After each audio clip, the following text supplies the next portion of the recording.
Here I would like to give some glimpses, particularly in horticulture. What is the strength of horticulture?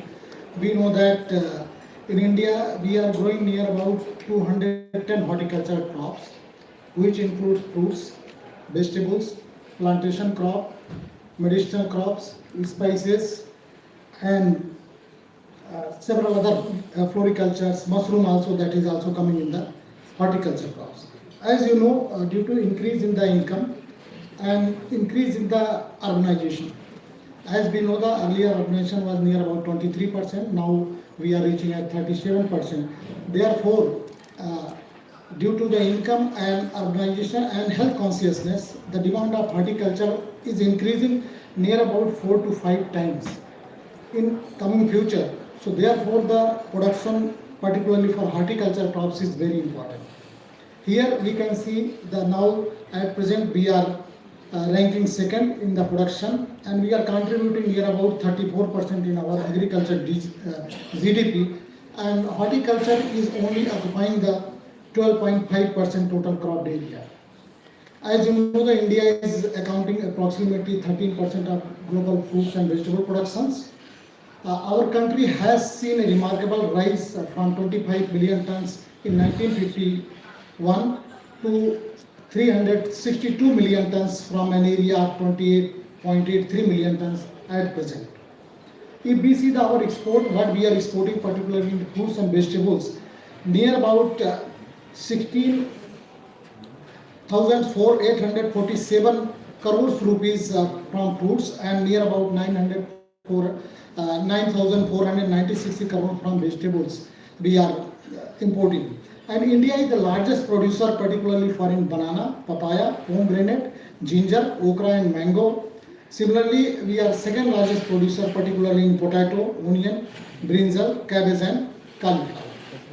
Here we can see that if we see the growth rate of horticulture as compared to the fruit grain cereals, we can say. So if we include the CAGR, 4 to 5% growth rate of horticulture are being recorded at presently, which is 1 to 2% only in case of cereals or food grains.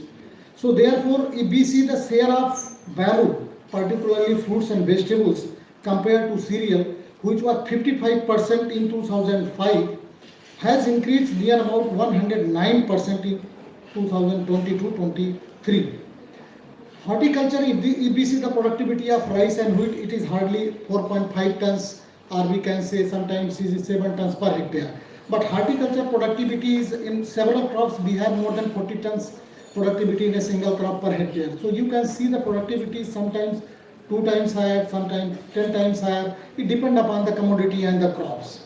And efficient land use, we can say we are already contributing 34% in our GDP by using only 4.5% total crop area. So most of the horticultural crops are export-oriented crops. They are providing premium price to the farmers. And horticulture crops, if we see the cost-benefit ratio, here one example I can quote. Only this is sole crop of mango. The cost-benefit ratio of mango is a 4.5. Where if we see the wheat, this is only 1.1%. Therefore, farmers are now adapting maximum horticultural crops, particularly in their diversification. If we see the challenges, particularly in horticultural sectors, what are the challenges, how we can cope up these challenges. So India shares horticulture exports at global rate only 1.7%. So here a lot of scopes we have. We can increase our export. If we can increase our export, then farmers can get better price and their income can be increased.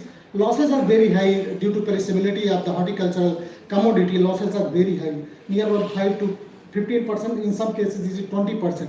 Losses and wastage both are very high in case of horticulture crop. So how we can minimize these losses, that is very important. If we can minimize these losses, we can generate the much income to the farmers as compared, and same times we can increase the availability, per capita availability for the human consumption, particularly for these small holders and landless farmers. Particularly they are facing a lot of problem, particularly the credit access. That is also a problem with the horticulture sector. Similarly, productivity gap. If we see the global productivity gap, particularly in tomato crops, we can take Our Indian productivity is near about 24 metric tons per hectare, but global productivity is near about 58 million tons. China we have taken as an example. Similarly, in potato, our productivity is 25 tons, and USA productivity is near about 50 tons. So here we have a lot of scopes. If we can let the technology development in different crops, so we can increase more, particularly these crop production in these crops, and even productivity within the country. If we see in the same crop in Tamil Nadu, our productivity is near about, Tamil Nadu productivity is 25 to 30 tons. In the same times, if we see the Jharkhand and Chhattisgarh productivity of that particular crop, it is 10 to 15. When we go for NES, that productivity is only 5 to 10 tons. Or even productivity within country. So lot of scopes are there, how we can intervene our technologies and extension activities in that particular area to increase our productivity. Low value realization of farmers. Here, as we know that mostly the vegetable crops or food crops, we don't have any MSP and other things. So most of the farmers, they are getting less than 30% of their consumer price. What we are taking from the market, and if we calculate the farmer's price, then it is 30% than the consumer price. Seasonality led geographical concentration of the production, particularly onion from Maharashtra, sometimes glut is there in MP, and tomato in Andhra Pradesh and Karnataka. So there due to perishability of nature, these are some challenges. Negligible demand forecast. We cannot actually assess the demand, particularly for the future in any specific crop. Therefore, planning of the crop is very difficult, particularly in these horticultural crops. Poor aggregations, limited value additions, and lack of economics of scales, inadequate working capitals, and underdeveloped export ecosystem is also a challenge. So what the emerging trend, particularly in horticulture diversification? Horticulture is high value crops.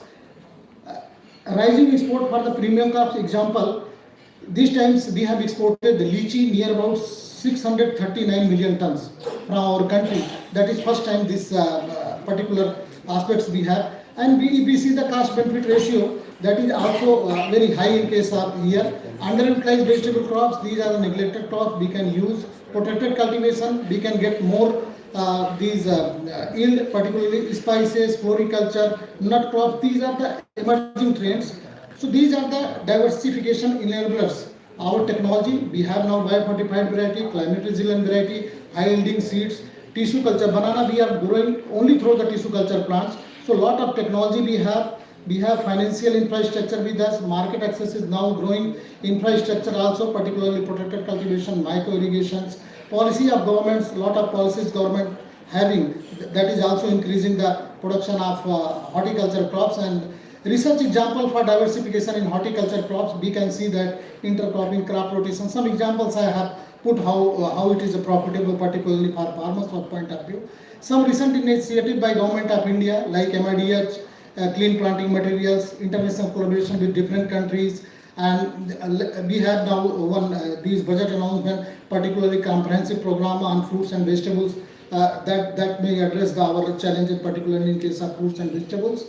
And other is a CDB, already cluster development program is already going on, agriculture infrastructure funding schemes of NHB and schemes of MOFEI. These are the government initiative which is increasing and boosting the horticulture production. Some new initiatives for diversification, micro gardens, if we can, particularly in the village spaces where we have small spaces, we can use the micro gardens using the different vegetables, root crops, herbs, and small other medicinal plants.